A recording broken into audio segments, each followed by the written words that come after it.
నన్ను నేను ఊహించుకున్నాను అసలు నాకే ఎక్కడ నాకే నమ్మకం.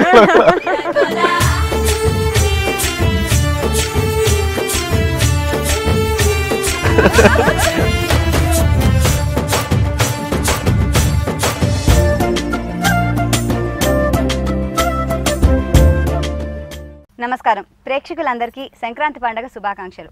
పండగ అనగానే ఇంచక్కగా పొద్దున్నే లేచి శుభ్రం పడిచి దాని తర్వాత ముగ్గులు అవి పెట్టి గొబ్బెమ్మలు పెట్టి భోగి పళ్ళన్నీ వేసుకుని గుడికి వెళ్తాను దర్శనానికి. అలాగే అచ్చం మేము కూడా మీలాగే చేసి నేను మధుశాలిని అండ్ ప్రశాంతి ముగ్గురం కలిసి ఈ దేవుడి దర్శనానికి వచ్చాము. నమస్కారం అండి. గోపాల సినిమా తర్వాత ఎంతోమంది మిమ్మల్ని దేవుడిగా నమ్ముతున్నారు. ఆ గ్లోతో ఆ హ్యాలోతో దీన్ని పక్కా చేశారు ఆ బిలీఫ్ని దట్ ఎస్ హ్యూమన్ బీయింగ్స్లో దేవుడు అంటే ఇలా ఉంటారు అని. Hearty congratulations. ముందుగా పండగ శుభాకాంక్షలు. నమస్కారం, సంక్రాంతి శుభాకాంక్షలు మీకు. గోపాల డబుల్ పండుగ ప్రేక్షకులకి. సో ఈ సంక్రాంతి మరి మీరు ఎలా సెలబ్రేట్ చేసుకున్నారు? అదే ఆలోచిస్తున్నా పొద్దున్నే. ఇప్పుడు భోగి మంట వేద్దాం కోరుకుంటా కానీ భోగి మంట కూడా వేసుకోలేకపోయినది చూస్తూ ఉన్నాను. ఏమో నా లైఫ్ స్టైల్కి ఏదో కుదరదు. అంటే చిన్నప్పుడు ఎలా ఉండింది మీకు సంక్రాంతి అంటే? చిన్నప్పుడు అయితే ఒక స్థాయి వరకు బాగానే ఉండేది, తర్వాత ఎక్కడో రెగ్యులర్ రిథమ్ పోయింది నాకు. ఈ సినిమాలో మీకు క్యారెక్టర్ అనగానే ఎలా అనిపించింది మీకు? చిన్నప్పటి నుంచి భగవంతుడు అంటే భయం ఉంది దానికి. అంటే రూపురేఖలు లేవు కానీ మనల్ని నడిపించే మనల్ని పుట్టించిన శక్తి ఉంది, అది మనలో భాగం కూడా అని తెలుస్తుంది. అందుకని ఎప్పుడన్నా తప్పు చేస్తే చెప్పేసేవాడిని, మా అమ్మకి చెప్పేసి ఇలా చేశాను. అలాగే ఒకసారి ఎగ్జామ్లో కాపీ కొట్టాలంటే దేవుడు చూస్తాడని భయంతో కాపీ కొట్టలేదు, ఫెయిల్ అయిపోయినా. ప్రిఫర్ భయాలు ఉంటాయి నాకు అట్లా. దేవుడు అంటే చాలా భయం నాకు. మరి ఏకంగా ఇప్పుడు దేవుడు అయిపోయారు ఈ సినిమాలో గోపాలలో. పాత్ర నటించాను అంత, దాన్ని అట్లా అయిపోయాను. అంటే ఆ క్యారెక్టర్ వచ్చినప్పుడు అంటే అసలు మీకు డైరెక్టర్ నరేట్ చేసినప్పుడు ఆ క్యారెక్టర్ చేయాలనేది మీ ఫీలింగ్, పర్సనల్ ఫీలింగ్ ఏంటి? అంటే మన నిజమైన భగవంతుడు ఆ భగవతత్వం ఎలా ఉంటుందో ఎవరికి తెలియదు. అది మనం అంటే మేబీ అది మన అనుభవంలోకి వచ్చిన రోజు మనం ఈ ప్రపంచంలో ఉండమేమో. అందుకే ఏదో మనకు తెలిసిన పురాణాలు, మనకు తెలిసిన కథలు, లేదంటే మనం విన్న ఆధ్యాత్మిక విషయాలు, ఇవన్నీ కాకుండా ఒక మంచి చెప్పే వ్యక్తిలా చూశాను నేను భగవంతుడిగా. నేను పాత్రని ఆలోచించడానికి కూడా నాకు ఏం ఒక ఎగ్జాంపుల్స్ అంటే ఏం లేవు. అంటే ఒక ధైర్యం చెప్పి ఒక మంచి కోరే వ్యక్తి ఎలా మాట్లాడతాడు, నేను అదే దృష్టితో చూశాను భగవంతుడు. ఒక లీడర్ కోసం వెయిట్ చేస్తున్నారు, నడిపించే వారి కోసం వెయిట్ చేస్తున్నారు ప్రజలందరూ. నాయకుడు అంటే నమ్మించేవాడు కాదు, నాయకుడు అంటే నడిపించేవాడు అని అంటారు. సో అందులో కూడా ఎలా అనిపిస్తుంది అంటే ఎస్ ప్రాబ్లీ అందుకనే భగవంతుడు నడిపిస్తాడని వి ఫాలో హిమ్ అన్న ఒక దృక్పథం కూడా ఉంది. సృష్టికి మూలం భగవంతుడే కదా. దానికి అంటే భగవంతుడు అంటే మనం ఒక మనిషిలాగా చూడాలనుకుంటే చాలా చిన్నగా చూడటం, చాలా చిన్నబుచ్చటం మనిషిని. కానీ మనకు అర్థమయ్యే స్థాయిలో మన మనిషిగా చూస్తాం తప్ప ఆయన అసలు మనకి మించిన స్థాయి మన ఊహలు కూడా అందని స్థాయి భగవంతుడు అనేది నేను అది చూస్తాను. అలా నడిపించడం వల్లే కదా ఎవరైనా ఉంటాం మనందరూ. సో ఆ కాంటెక్స్లో డైలాగ్ ఉంది అనిపించింది అంతే. ఇందులో శ్రీకృష్ణ క్యారెక్టర్ మీరు కృష్ణుడు అంటే చుట్టూ గోపికలు ఉంటారు. మరి ఇక్కడ గోపికలు లేరు, ఎవరు లేరు, మీరు ఒక్కరే ఉన్నారు. అసలు మెయిన్ హీరోయిన్ ఫస్ట్ టైం లేదా కళ్యాణ్ గారికి హీరోయిన్ లేదు. పాటలో చాలా మంది గోపికలను పెట్టాం కదా బజే సాంగ్ లో. అంటే అవసరం లేదంటే అక్కడ మనం అంటే కృష్ణ పరమాత్మ కేవలం గోపికలతో అసోసియేట్ ఎందుకు చేస్తాం? అతను చిన్నప్పటి నుంచి ఎన్నో కష్టాలు పడ్డ వ్యక్తి. చిన్నప్పుడే ఇదేనంటే 4 days ఒకసారి 2 days దీంట్లో నాకు నిజంగా అసహనం వచ్చి కొంత విసుగు కూడా ఉండేది. ఏంటి తొందరగా అంటే ఒకేసారి చేస్తే నాకు కొంచెం భారం తీరుద్ది కదా అని. లాస్ట్లో అంటే మూడీ అని ఎందుకంటారంటే నాకు సాంగ్స్ పిలుస్తారు. నన్ను సాంగ్స్ ఇప్పుడు నన్ను స్విట్జర్లాండ్ తీసుకెళ్తారు. స్విట్జర్లాండ్ తీసుకెళ్ళి వాళ్ళు డాన్స్ మాస్టర్స్ ఇలా ఇచ్చి ఏదో రకరకాల స్టెప్పులు నేర్పిస్తుంటారు నాకు.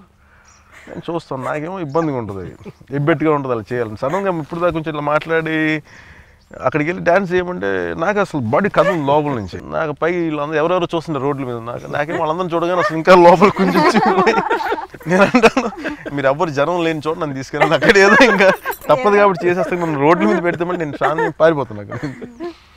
మేబీ అంటే నేను ఇబ్బంది పడి ఏది చేయలేను. అసలు నేను మెంటల్ ప్రిపేర్ అవ్వాలి. నేను ఇలాంటి చోట్ల చేస్తున్నాయి కొన్ని అంటే నేను చేస్తాను, నేను ప్రిపేర్ అవ్వాలి దానికి. అదే పార్ట్ ఆఫ్ మై క్యారెక్టర్ అంటే చేస్తాను తప్ప ఆఫ్ ది క్యారెక్టర్ సడన్గా ఆ రోజుకి షిఫ్ట్ అవ్వమంటే షిఫ్ట్ అవ్వాలి. అది నాకు సమస్య ఉంది. అంటే రీజన్ చెప్తాను, మీరు నన్ను కూర్చోబెట్టి రెగ్యులర్ హీరోస్కి ఉన్న టాలెంట్ నాకు లేదు, అంటే వాళ్ళకు ఉండే కొన్ని క్వాలిటీస్ నాకు లేవు. అందుకని వాళ్ళకి నాలో లేని నేను నాకు ఆపాదించొద్దు అని చెప్పి నేను ఇది ఇంకో పద్ధతిలో చేయమని చెప్పి వెళ్ళిపోతాను. మేబీ దానివల్ల మేబీ మూడి అనొచ్చు.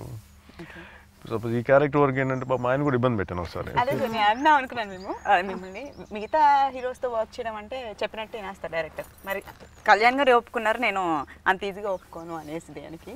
సో ఇలాంటి రెస్ట్రిక్షన్స్ ఉంటాయి మరి కళ్యాణ్ గారితో వర్క్ చేయడం. మేము ఎప్పుడు బౌండరీ దాటలేదండి. Character demanded we always did that. ఇప్పుడు కూడా ఒక్క స్టార్ ని హ్యాండిల్ చేయడం ఒక ఎత్తు, ఇక్కడ multi star the 2 big stars. మీకు ఎప్పుడైనా ఆ ప్రెషర్ అనిపించిందా? ఎప్పుడు అనిపించలేదండి. I think they are the sweetest peoples ever I met. They wonderful to work with. ఎప్పుడు అనిపించలేదు. You are very right. ఆ స్క్రీన్ లో కూడా మాకు అలా అనిపించింది తెలుసా, ఎందుకంటే ఇద్దరు నిజంగా బ్రదర్స్ లాగా. అండ్ వెంకటేష్ గారు work was also very commendable. అంటే మాకు మా ఇద్దరికి లోపల నుంచి అంటే మా ఒకళ్ళనొకళ్ళకి వి హావ్ బ్రదర్లీ ఫీలింగ్. ఇద్దరికి లోపల నుంచి ఉందండి మా ఇద్దరికి. అంటే పెద్ద మేము కూర్చొని పెట్టి అది బయటికి ఎగ్జిబిట్ చేయంగానే ఇద్దరు ఆయనకి నాకు కైండ్ ఆఫ్ బ్రదర్లీ ఫీలింగ్ ఉంటుంది. ఒకసారి సెట్ కూడా వచ్చాను నేను. ఇప్పుడు విశ్వరూపం సీన్ ఉంటుంది కదా, హాస్పిటల్కి వచ్చే సీను. ఆ రోజు అందరు ప్రిపేర్ అయ్యారు. సెట్లోకి రాగానే నాకు లోపల ఖాళీగా ఉంది. డైలాగ్స్ ఇస్తే ఈయన చెప్పారు, సీన్ ఎక్స్ప్లెయిన్ చేశారు. నేను వింటా ఉన్నాను, బాగుందని, చాలా బాగుంది. అది అంటే ఇది నేను చెయ్యాలంటే అసలు నాకేం కనిపించట్లేదు. ఏ డైలాగ్ చెప్పాలి నాకైతే లోపల నుంచి అసలు ఏం కదలలా, భయం వేస్తుంది. ఒక గంట 2 గంటలు చూసాను. తర్వాత ఆయన దగ్గరికి వెళ్ళాను, వెంకటేష్ గారి దగ్గరికి వెళ్ళాను. సార్ ఈరోజు లోపల నుంచి భగవంతుని కనిపించట్లేదు, వెళ్ళిపోయి ఒక 10 days తర్వాత చేశాను. బట్ అది కనిపించిందండి. ఆ 10 days తర్వాత నేరుగా ఇంకెక్కడికి వెళ్ళలేదు. నేరుగా షూటింగ్ దగ్గర నుంచి ఇక్కడికి వచ్చేసాను, ఫామ్కి వచ్చేసాను. నాకు అర్థం కాలేదు ఎందుకు ఇంత, అంటే చాలా డైట్ చేశాను, థాట్ ప్రాసెస్ అనేది ఏమో ఒకసారి నాకు చేయడానికి లోపల భయం వేసింది. అంటే విశ్వరూపం అనేది విశ్వరూపంగా చూడలేదు నేను. నాకు ఎక్కడో నా శక్తి నాకు సరిపోలేదు ఆ రోజు. మళ్ళీ ఒక 10 days తర్వాత వచ్చి మళ్ళీ అదే సీన్ అంతే. ఆ రోజు నేను లేను. నెక్స్ట్ డే చెప్తున్నప్పుడు సంపూర్ణంగా నేను అక్కడ ఉన్నాను. ఆ 10 days లో మీరు ఏం వర్క్ చేశారు, ఎలా ప్రిపేర్ అయ్యారా? 10 days 10 days అసలు ఏం చేయలేదు. ఇక్కడ కూర్చొని యోగా ఎక్కువ చేశాను. అంటే ఇవన్నీ చేయడం వల్ల వస్తాయండి, అది అలా కూడా ఏం కాదు. అంటే నేను ఏదో దారి ఎత్తుకున్నాను ఏం చేస్తే బాగుంటుంది అనేది. చేసిన తర్వాత ఎక్కడో చేయగలను నమ్మకం వచ్చింది, వచ్చి చేశాను. ఇట్ ఆల్వేస్ హ్యాపెన్స్ అండి if you are true to the character. At least a character like this, genuine character play చేస్తున్నాం, దేవుని క్యారెక్టర్ ప్లే చేస్తున్నాం అంటే if you are really true to it. Like what I have seen in him is right from his diet to his behaviour to his being close to the nature, ఇదంతా reflection కనిపించిందండి. ఇవాళ if people are saying it's looking very good, it's looking gorgeous, is looking like God, I think ఖచ్చితంగా it's not easy. Bike పైనుంచి దిగినప్పుడు ఏదైతే glow ఉందో అది ఒక చామ్, తెలియని చామ్ నిజంగా ఈ సినిమాకి కనిపించింది. మాకు ఎండింగ్ వరకు, త్రూ అవుట్ ఎండింగ్ వరకు అదే చామ్ని మీరు కంటిన్యూ చేశారు. అది డైట్ వల్ల లేకపోతే ఏంటండి స్పెషల్గా కనిపించింది? ఒకటి ఫస్ట్ చెయ్యాలి అంటే గౌరవం ఇవ్వాలి పాత్రకి అనేది ఫస్ట్ థాట్ లెవెల్ వస్తుంది. అంటే బేసిక్గా నా లైఫ్ స్టైల్లో అంత ఎక్స్ట్రీమ్స్లో ఏమి ఉండదు. అంటే నాది నాకు ఎక్కడ బయటికి వెళ్ళను, చాలా తక్కువ రెస్టారెంట్స్, తక్కువసారి బయటికి వెళ్తాను, రెస్టారెంట్స్కి వెళ్తాను. వెరీ ఫ్యూ టైం, మేబీ ఒక వెళ్ళి మీద లెక్క పెట్టచ్చు ఎన్నిసార్లు వెళ్తాను బయటికి. ఇక్కడే ఎక్కడ తిరుగుతాను. ఆల్వేస్ ట్రైయింగ్ టు నో ఎక్కడి నుంచి వెళ్తారు, ఏ రెస్టారెంట్కి వెళ్తారు. స్పెషల్లీ మహిళా అభిమానులు ఎక్కువ ఉన్నారు. వంద ట్రాఫిక్ జామ్ అయిపోతుంది రూట్ చెప్తే. ఓకే ఫైన్ సార్, మీ ఫుడ్ గురించి నాకు బేసిక్గా తక్కువ అలాంటి ఏదైనా అభిప్రాయం చెప్తాను తప్ప, ఎస్పెషల్లీ ఇది చేసేటప్పుడు ఏమనిపించిందంటే నాకు ఇంకా మిగతాన్ని తీసాను, అంటే ఎక్స్ట్రా థాట్స్ ఏమైనా ఉంటే అన్నీ తీసాను. తర్వాత డైట్ ఒకటి బాగా అంటే నియంత్రించుకోవడానికి ఆలోచన. తర్వాత అండ్ యోగా అండ్ పిలాటిస్ పురాణ శ్రవణం అంటే పురాణాలు వినటం, ఆలోచనలు వేరే వాటి వైపు మళ్ళకుండా ఎంతసేపు భగవంతుడికి సంబంధించిన విషయాలు వాటి చుట్టే ఆలోచనలు పెట్టాను. పాటలు విన్నా కానీ భగవంతుడికి సంబంధించిన పాటలు అది నేను చేస్తున్నాను. స్పెషల్లీ సినిమా కోసమా? నేను బేసిక్గా వినేది కొంచెం బాగానే వింటాను భగవంతుడి. దీనికోసం ఇంకేం మిగతాయి కట్ చేశాను, మిగతా కొంచెం ఇన్నేమన్నా అవి తీసేసాను, ఓన్లీ భగవంతుడికి సంబంధించినవి విన్నాను అంతే. అందుకనే బాగా అనిపించారండి. అంటే ఏం లేదంటే మనకు తెలియదు కదా భగవంతుడికి సంబంధించింది ఎలా ఉంటాడు అంటే సాధ్యమైన మేరకు థాట్ వేరే వాటి వైపు దృష్టి మళ్ళకుండా చేసే ప్రయత్నం అంతే. అంటే ఇవన్నీ వాళ్ళు వస్తాయా అంటే నాకు తెలియదు, కానీ అట్లీస్ట్ నా ప్రయత్నం నేను చేశాను. నేను మీకు ఒకటి చెప్పాలి, మా ఫ్రెండ్స్ అందరూ మూవీకి వెళ్ళినప్పుడు ఇద్దరు అమ్మాయిలు ఎవరో మాట్లాడుకుంటున్నారంట, what Pavan Kalyan is playing a god, he's already a god, no he's again playing a god, so it definitely work. So అంటే సినిమా అయిపోయిన తర్వాత ట్రాన్స్ లో నుంచి బయటికి వచ్చేసారండి? ఎలా షార్ట్ అయిపోయి వచ్చేస్తాను. అందరూ అంటారు కదా అని చెప్పి నేను సీరియస్గా తీసుకుంటాను. అంటే ఇంతమంది ఫ్యాన్స్ ఉన్నారు, ఇంతమంది lot of pressure on you, అది నిజంగా మిమ్మల్ని ఎఫెక్ట్ చేస్తుందండి? నేర్చుకుంది నా వల్ల అని కాదు. నేను అన్నయ్య గారిని నేను ఎప్పుడు పెద్ద యాక్టర్ అనుకున్నాను. ఎందుకు అనుకున్నా అంటే నేను ఎప్పుడు అసలు నేను యాక్టర్ అవుతాను అనుకోలేదు. నేను అన్నయ్య గారిని చూశాను యాక్టర్గా, హీరోగా ఆయన్నే చూశాను. సో ఆయనకి అభిమానులు ఉండడం చూశాను తప్ప నాకు ఎప్పుడు దృష్టి నాకు అంటే నన్ను నేను చాలా తక్కువ స్థాయిలో పెట్టుకుంటాను. బేసిక్గా నాకు అసలు లోపల నాకు అనిపించదు. ఒక మేబీ ఫ్యూ ఫిల్మ్స్ హిట్ అయిన తర్వాత మేబీ ఫ్యాన్ ఎక్కువ మంది నేను ఇష్టపడ్డా, కానీ ఒకవేళ మనసులో అది రానివ్వకుండా భగవంతుడు ఏం చేసిన వెంటనే ఒక ఫ్లాప్ ఇవ్వగా నాకు చాలా సంతోషం కలిగింది. సో నాకు అందరు లెవెల్ అయిపోయింది. సో నాకు ఈరోజు మెచ్చుకున్నా రేపు తిట్టినా కానీ సర్లే ఈరోజు మెచ్చుకుని రేపు తిడతారు మళ్ళీ చెప్పి కామగా థాట్ లెవెల్ అసలు నేను దేన్ని సీరియస్గా తీసుకోను. ఫిల్మ్ ఇండస్ట్రీలో జనరేషన్స్ గురించి అంటే మా నాన్నగారిది సో అబ్బాయి ఇది ఆర్ నెక్స్ట్ గ్రాండ్ సన్ కూడా అదే అవుతాడు యాక్టర్ అయితే, సో ఎవరో ఫ్యామిలీస్ వాళ్ళు ఇండస్ట్రీలో ఉన్నారు. సో అలా ఫ్యామిలీస్ ఉన్న వాళ్ళు ఎక్కువ మంది ఇండస్ట్రీలో ఉన్నారు. ఇది ఎలాంటి ఎఫెక్ట్ ఇస్తుంది అంటారు? హౌ డస్ నిజంగా వర్కౌట్ అవుతుందండి? నిజంగా అంటే తరాలు ఉన్నారు కాబట్టి వాళ్ళ వెనక బ్యాక్గ్రౌండ్ ఉంది కాబట్టి ఇండస్ట్రీలో నిలదొక్కుంటున్నారు, బయట వాళ్ళకి అవకాశాలు లేవు అని అంటూ ఉంటారు. సో ఇది ఎంతవరకు కరెక్ట్ అంటారు మీరు? అంటే ఇండియాలో బిగ్గెస్ట్ స్టార్ షారుఖ్ ఖాన్. షారుఖ్ ఖాన్ ఎక్కడి నుంచి వచ్చాడు? He doesn't have any family base. అంటే ఒక్కళ్ళకి సాధించాలి అని పట్టుదల ఉంటే, ఇప్పుడు చిరంజీవి గారు వచ్చారు. చిరంజీవి గారు వచ్చే వరకు మాకు మా ఇంట్లో ఎవరున్నారు? ఆయన ఒక్కనే ఉన్నారు. అలాగే నాగేశ్వరరావు గారు కానీ రామారావు గారు కానీ వచ్చినప్పుడు వాళ్ళు ఇండివిజువల్ వాళ్ళు వచ్చారు. అట్లాగే అప్పుడు పాసిబిలిటీ అయింది, ఇప్పుడు పాసిబిలిటీ అవ్వదని అంటే ఎందుకు గ్యారెంటీ ఎందుకు జరుగుతుంది? అండ్ రీసెంట్ ఎగ్జాంపుల్ ఈ షారుఖ్ ఖాన్. తమిళ్లో చాలామంది పెద్ద హీరోస్ వాళ్ళకి ఎవరికి బ్యాక్గ్రౌండ్ లేదు, ఇంక్లూడింగ్ అజిత్. అంటే ఏ ప్రొఫెషన్కైనా సరే వాళ్ళ ఫ్యామిలీ ముందు ఎవరైనా ఉంటే జనరల్గా దానికి వాళ్ళు అట్రాక్ట్ అవుతారు. అంతేగాని ఇది ఒక్క ఫ్యామిలీ ఒక్కళ్ళకి అనేది అంటే కొంచెం ఇబ్బంది ఉంటుంది. చూసే వాళ్ళకి ఏమవుతుందంటే ఒకసారి ఉన్న సపోజ్ మా ఫ్యామిలీ నుంచి కొన్ని ఎక్కువ ప్రాజెక్ట్ చేసుకుంటే ఏమైపోద్దంటే ఇంకా మిగతా వాళ్ళకి అవకాశాలు రావు. ఎంతసేపు వీళ్ళని మాట్లాడుకోవడానికి ఒక థాటే తప్ప నిజానికి ఎవరైనా సరే సాధించాలి అని అనుకుంటే వాళ్ళని ఏది థాట్ అండ్ యువర్ విల్ అంత నథింగ్ కెన్ స్టాప్ ఎనీవన్. మా అన్నయ్య గారు ఉండటం వల్ల నేను వచ్చాను. బట్ నేనేమనుకున్నానంటే నాకు ఇదే అనిపించింది. అంటే నువ్వు ఒక వ్యక్తి ఒక పెద్ద హీరో బ్రదర్ కాబట్టి నీకు ఈజీ కదా అని నాకు నేను ప్రశ్నించుకున్నాను. అంటే నేను అనుకున్నా సార్ నాదైనా కృషి ఏదో నేను చేయాలనుకున్నాను, అలా నేను చేసుకుంటే వెళ్ళాను. అలాగే ఎవరైనా సరే ఎవరికి ఏదైనా పాసిబిలిటీ అంతేగాని వారసత్వం ఉంటేనే అని నేను నమ్మను. నాకు మీ ఫామ్ హౌస్ చాలా నచ్చిందండి. Thank you. సో ఇక్కడ ఏముంటాయి అసలు మీ ఫామ్ హౌస్ లో? ఏం చేస్తారు మీరు? ఏముంటాయి? చెట్లు అన్ని చూసాను. లేదు నాకు ఒక ఫ్యూ ఇయర్స్ బ్యాక్, ఒక 10 years బ్యాక్ ఈ మొక్కలు చచ్చిపోతా ఉండే. అంటే కొత్తగా వేసాం అప్పుడు మొక్కలు. అంటే ఇప్పుడు కొన్ని ఆల్రెడీ తోటనే కొన్నాను పెరిగిన మొక్కల్ని, తర్వాత చచ్చిపోయాయి. అంటే నాకు చిన్నప్పుడు ఒక మామిడి చెట్టు లేదు. మా ఇంట్లో ఒక మామిడి చెట్టు ఉంటే బాగుండేది అని కోరుకునేవాడిని. అది ఎక్కడ నాకు అంటే పల్లెటూరు వాతావరణం అంటే నాకు చాలా ఇష్టం. అంటే మన ఊరు మన విధానం ఎక్కడ నాకు చిన్నప్పుడు నాకు ఎప్పుడు టౌన్స్లో పెరగటం నాకు ఎప్పుడు అలవాట్లేదు. సో పల్లెటూరులు అంటే ఆల్మోస్ట్ పడి చచ్చిపోయేంత ఇష్టం ఉండేది నాకు. ఇంకా నేను ఇల్లు ఏం కొనలే, ఫస్ట్ ఖుషి అయిపోయిన తర్వాత అప్పుడు కొన్నాను. ఇంతకాలం వరి వేసాను ఒక ఎకరం ఎక్కడ. అప్పుడేంటి జస్ట్ ఓన్లీ వెజిటబుల్ గార్డెనింగ్ అని జస్ట్ ఈ ఫ్రూట్స్ ఉంటాను, ఇంకంత మించి ఇంకేం చేయాలి. ఖచ్చితంగా మీ పండుగ అండి, మీరు కూడా ఒక రైతు అయిపోయారు కాబట్టి ఇప్పుడు అందరూ చూడండియా చూపిస్తాడు ఏదో లీలా అలరే అలా. నన్ను నేను ఊహించుకున్నాను అసలు నాకే ఎక్కడ నాకే నమ్మకం.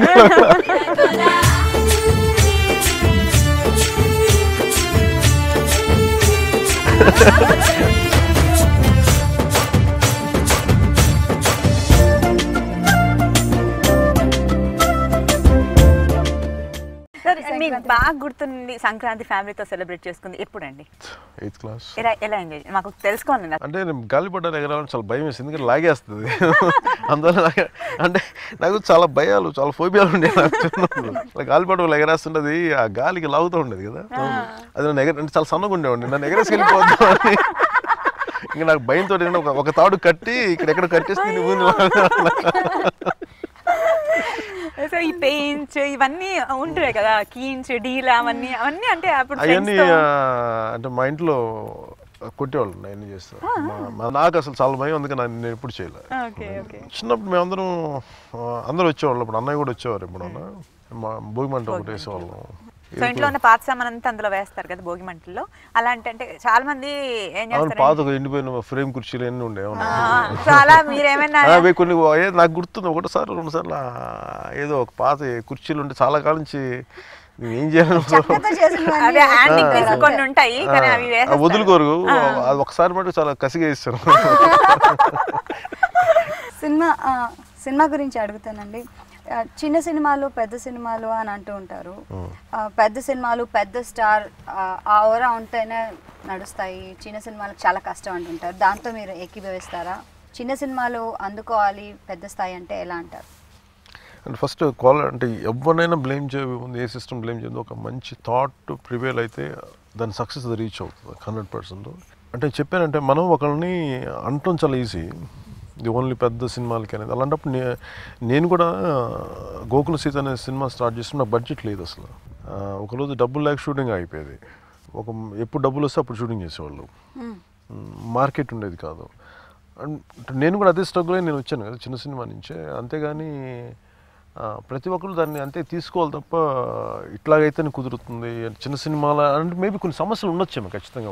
నేను దాన్ని కాదనలేను, కానీ వీటన్నిటికంటే కూడా quality of thought is very important. అంటే మన చెప్పే కథలో కానీ చాలా కొత్త విషయం ఉంది అంటే దాని సక్సెస్ అదే వెతుక్కుంటుంది, దారి చూపిస్తుంది. ఫస్ట్ నేను అది నమ్ముతాను.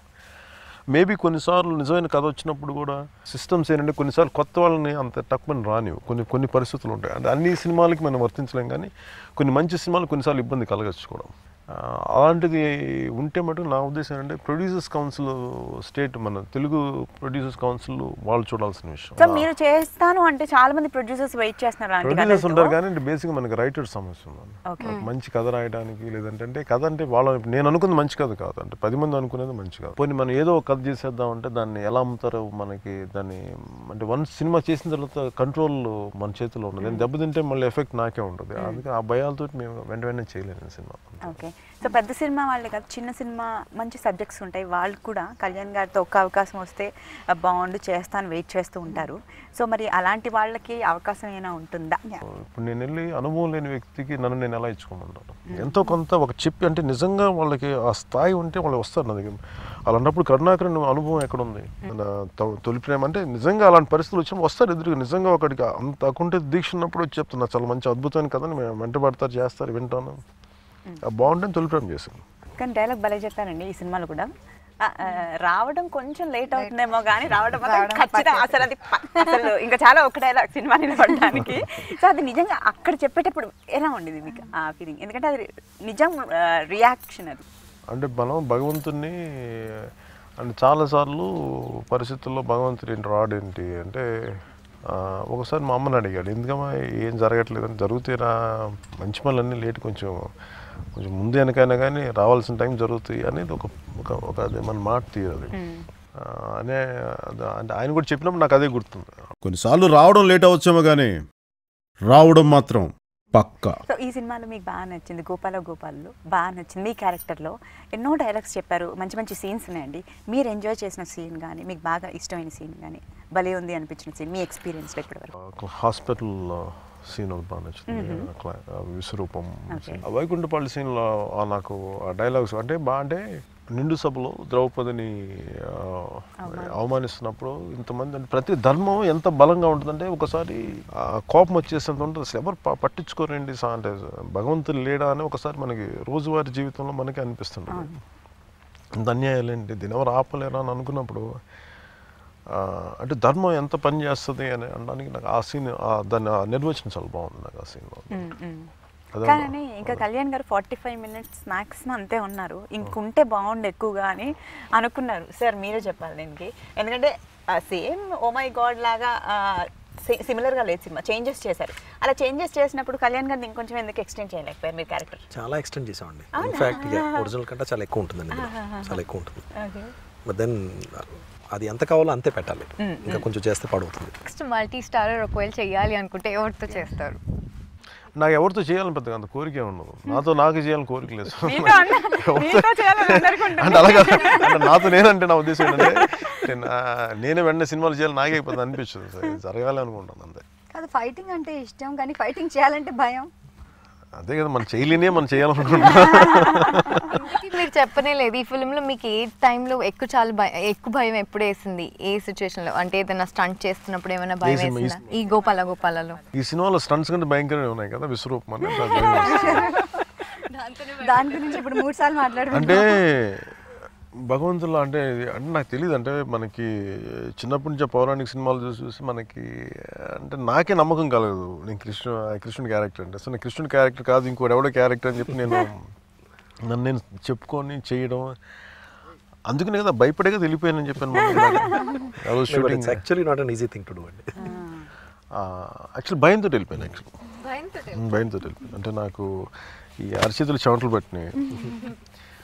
అప్పుడు చెప్తేనేమో ఆ రోజు షూటింగ్ డబ్బులు వేస్ట్ అవుతాయి, తర్వాత నేను చెప్పాను మీరు నాకు డబ్బులు ఎక్కువ ఇవ్వకండి, నాకు ఈ ఒక్కరోజు ఖర్చు, కానీ చేయాలని నాకు భయం వేస్తుంది, నాకు నిజంగా భయపడి వెళ్ళిపోయాను.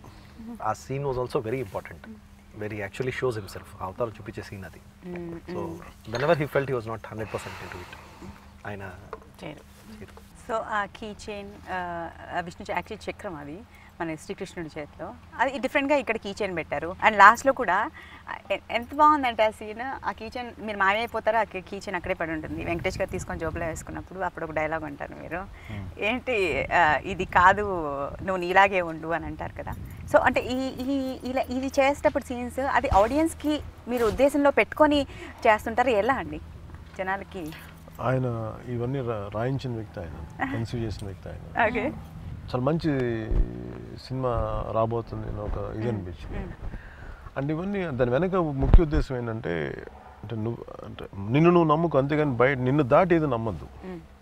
ఆ స్థాయి అంతా నీ లోపల ఉంది కానీ అది బయట లేదు, అది వస్తువులో లేదు, దీంట్లో లేదు. ఈ వస్తువు క్రియేట్ చేసిన కూడా మనిషి, వాళ్ళ లోపల నుంచి వచ్చింది ఆలోచన. సో దాన్ని నమ్ము తప్ప నువ్వు బయట ఉన్నదాన్ని నమ్మకు అని చెప్పే ఉద్దేశం కీ చైన్ అనేది. ఈ సినిమాలో స్పెషల్గా ఒక సాంగ్ అన్ని మనం రియల్ లైఫ్లో అన్ని మూఢనమ్మకాలు అవన్నీ ఉంటాయి కదా. ఇప్పుడు కార్లో కానీ 4 వీలర్స్లో ఇన్ని సామాన్లు ఉన్నా కానీ ఒక నిమ్మకాయ పైన నమ్ముతారు. మనం పిల్లి అడ్డొచ్చింది అనేసి వెనకాల మంగళవారం మంగళం అంటారు కానీ అది నమ్మరు, శనివారంలో శని ఉన్నా ఇది నమ్మేస్తారు. సో నిజంగా మీరు ఫాలో అవుతారండి ఇవన్నీ? ఇది అది నమ్ముతారా నమ్మవరా? నమ్మకం ఉండాలి కానీ అది మూఢనమ్మకం వెళ్ళి అంటే అడుగు తీసి అడుగు పెట్టాలి కానీ భయం వేసే అంత నమ్మకం నాకు ఇష్టం లేదు. ఇంకో మాట అండి, అభిమానులు అన్నారు కాబట్టి ఇంతమంది అభిమానులని మీరు సంపాదించుకున్న మీరు ఒక పాత్ర చేసేటప్పుడు ఆ పాత్ర మీద మీ సోషల్ రెస్పాన్సిబిలిటీ ఏంటంటారు? అంటే నాకు ఒక పరిమితులు ఉంటాయి. అంటే నేను సినిమాలో చూపించే కంప్లీట్ నేనా అంటే చెప్పలేను, నేను కాకపోవచ్చు. కొంత అయితే ఉంటుంది దాంట్లో ఉంటుంది. అంటే ఇప్పుడు మనకి విలన్ పాత్రలు చేసిన వాళ్ళంతా నిజంగా నిజ జీవితంలో చెడ్డోళ్ళ కాదు కదా. అలాగే హీరో పాత్రలు చేసిన వాళ్ళు అందరూ ఎగ్జాక్ట్ హీరో క్వాలిటీస్ ఉంటాయి. ఇట్స్ మిక్స్ అండ్ మ్యాచ్, ఎవరి ప్రొఫెషన్ దాని ప్రకారం తీసుకుంటారు. కానీ దానికి సోషల్ రెస్పాన్సిబిలిటీ అనే పదం పెడితే జస్ట్ అంటే ఇది నాకని వర్తించి చెప్పట్లేదు, they are doing the profession. అంటే ఒక కెమెరామెన్ తన జాబ్ ఎలా చేస్తారో, సో యాక్టర్ చేసేది వేరు, వాళ్ళ నిజ జీవితం వేరు. అది ఆ రెండు దగ్గరగా ఉండడం చాలా చాలా తక్కువ సార్లు ఉంటుంది. ఇప్పుడు నేను కూడా ఈ క్యారెక్టర్ చేశానంటే నాకు తెలిసింది ఏదో నేను చేశాను, కానీ నాకు అది భగవంతుడి తాలూకు నాకు ఆపాదిస్తే అది నేను అనుకున్నా కానీ తప్పు చేసినాను అసలు, నేను అట్లా అనుకోను. సో సినిమా వేరు, నిజ జీవితం వేరు. But somewhere the message went. Yeah. People are happy about it. So many things that he said in the film were చాలా connect accepted very well. Yes. And ఆయన చెప్తే వింటారు. Is got that aura. Correct. అందుకే ఇప్పుడు సమర్థవంతులందరూ ఇంట్లో కూర్చుంటే అసమర్థవంతులు రాజ్యం వెళ్తారనే మాట ఆయన చెప్తే people will come forward to do something good. So first time Suresh ప్రొడక్షన్స్లో వర్క్ చేస్తున్నాను, ఎలా ఉండింది సార్ ఎక్స్పీరియన్స్? అంటే ప్రెస్టీజియస్ బ్యానర్ యాక్చువల్లీ మీరు ఒక స్టార్ హీరో, ఒక మంచి ప్రెస్టీజియస్ అంటే నేను అంటే మనం కూడా అంటే నాకు లాస్ట్ ఒక 7 years నేను ఆల్మోస్ట్ వాళ్ళ స్టూడియోలోనే ఎక్కువ ఉండాను. పోస్ట్ ప్రొడక్షన్ ఫ్రమ్ తొలి ప్రేమ నుంచి ఆల్మోస్ట్ జానీ వరకు గుడుంబ శంకర్ అక్కడే ఉన్నాను. సో ఐ హాడ్ నైస్ రాబో విత్ సురేష్ గారు. ఇన్ని ఇయర్స్ నుంచి వర్క్ చేయలేదు, మరి సడన్గా ఈ సినిమాకి ఎలా సార్? అది ఎలా కుదిరిందండి అంతే, నిజంగా ప్లాన్ చేయాలి. అంటే నన్ను చాలాసార్లు రామానాయుడు గారు అడిగేవారు, నువ్వు నాకు సినిమా చేయవా నువ్వు నాకు. నాకు చేద్దాం అనేది ఉండేది, కానీ ఇప్పుడు అంటే వాళ్ళు ఇప్పుడు నాకు కథ తీసుకురాలేదు, నేను ఇప్పుడు దానికి పెద్ద ఆలోచించలేదు, అంటే ఇప్పుడు జరిగింది. ఓకే. సో ఆడియో రిలీజ్లో మీరు అంటే బేసిక్గా వెయిట్ చేస్తూ ఉంటారు, మీరు ఏదైనా అవకాశం ఇస్తే అది గ్రాప్ చేసుకోవడానికి. అలాంటిది అనూప్ రూబెన్స్ గారికి నా నెక్స్ట్ ఫిల్మ్లో నీకే చేస్తాను అన్నారు మీరు, అంటే ఏ ధైర్యంతో? అంటే నేనేం చూస్తానంటే ఆయన అనూప్లో గ్రేట్ గుడ్ క్వాలిటీ ఏంటంటే, ఒక పాట బాగాలేదంటే దాన్ని అంటే తపన పడ్డాడు తను, అంటే బాగా వచ్చేవారు. అంటే ఎప్పుడు సపోజ్ నాకు ఈ పాట అంత అనుకున్నట్టుగా అంత లేదు అని చెప్పి, అంటే చాలాసార్లు అంటే మన ఫైనల్ సాంగ్ వచ్చే వరకు ముందు చాలా జరుగుతూ ఉంటాయి కదా, ఆయన అలసిపోకుండా లేదంటే బాగుంటుందని కన్విన్స్ చేయకుండా, సో మనకు నచ్చే వరకు నెంబర్ ఆఫ్ చేసుకుని నాకు ఆ గుణం నచ్చింది. అంటే చెయ్యాలని తప్పన ఉన్నాడు, సక్సెస్ వచ్చి తీరుతుంది. సో నాకు అనూప్లో ఆ క్రియేటివ్ ఎబిలిటీ కూడా పెరుగుతుంది. సో నాకు అనూప్లో ఆ గుణాన్ని చూసి నాకు నచ్చింది. తపన పడ్డాడు, కష్టపడగలడు, ఎన్ని వేరియేషన్స్ అయినా చేయడానికి ముందు ఆసక్తి చూపిస్తున్నాడు. అది నాకు నెక్స్ట్ సినిమా ఇవ్వడానికి.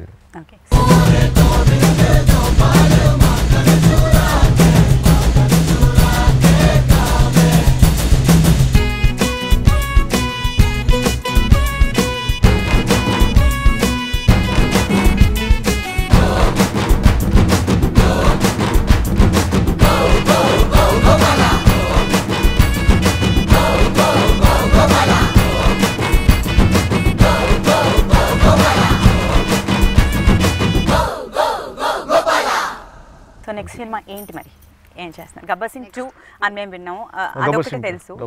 ఇంకేం ప్లాన్? ఇంకో 2 ఫిల్మ్స్ ప్లాన్ చేశాను. అంటే ఒక మంచి తొలి ప్రేమ లాంటి ఫిలిం కోసం ఎదురు చూస్తున్నాము, ఒక లవర్ బాయ్, ఒక మంచి రొమాంటిక్ ఫిలిం. సో కళ్యాణ్ గారిని మేము అలా చూడొచ్చా మళ్ళీ? అండ్ నేను బేసిక్ మేము లుకింగ్ ఫర్ మోర్ ఎంటర్టైనర్స్. అది దాంట్లో అది లవ్ స్టోరీ ఉంటుందో నాకు తెలియదు, ఎలా షేప్ అవుద్దాం. దాని looking for family entertainers. Family entertainer. Okay. So మళ్ళీ మల్టీ స్టార్ ఒకవేళ ఛాన్స్ ఉన్నా చేస్తారు? అంటే దానికోసం ప్రయత్నం చేయను, కానీ వస్తే చేస్తాం. ఇప్పుడు వెంకటేష్ గారు మీరు పర్ఫెక్ట్ అసలు అన్న తమ్ముళ్ళగా బాగున్నారు, చూడగానే భలే ఉన్నారు. అంటే మెయిన్ మనకి అంటే మేజర్గా మనకి చేయాలంటే అంటే మనకి ఇంకా అంత మంచి వాతావరణం అయితే లేదు. ఓకే. అంటే వెంకటేష్ గారి నుంచి వచ్చి అంటే స్టార్డమ్ అంటే మల్టీ స్టార్స్కి రావాలంటే ముందు ఫ్లెక్సిబుల్గా ఉండే వాతావరణం ఉంటే తప్ప ఉండదు. అలాంటి వాతావరణం క్రియేట్ చేయాలంటే అది మెయిన్ హీరోస్ నుంచే రావాలి. అది ఆ ట్రెండ్ ఆయన వెంకటేష్ గారికి క్రెడిట్ ఇవ్వాలి స్టార్ట్ చేయడానికి. మీతో ఎంతసేపు ఉన్నా అసలు మాకు అసలు టైం తెలియట్లేదు. అలా మాట్లాడుతూ అలా మిమ్మల్ని ఎంగేజ్లో పెట్టాలి, పంపించకుండా పెట్టాలి అనిపిస్తుంది. బట్ ఇంకా మీరు వెళ్ళిపోండి అనే వరకు అయితే చాలా అనేసి సంక్రాంతి మీరు కూడా సెలబ్రేట్ చేసుకోవాలి కాబట్టి ఇంకా మిమ్మల్ని మేము ఇష్టం లేకపోయినా వదిలేస్తాం. నా సంక్రాంతి అయిపోయింది. మేమైతే ఇక్కడికి వచ్చాము, మా అదృష్టం బాగుంది. చాలా మంది వెయిట్ చేస్తారు. అందరికీ నా హృదయపూర్వక సంక్రాంతి శుభాకాంక్షలు. Thank you.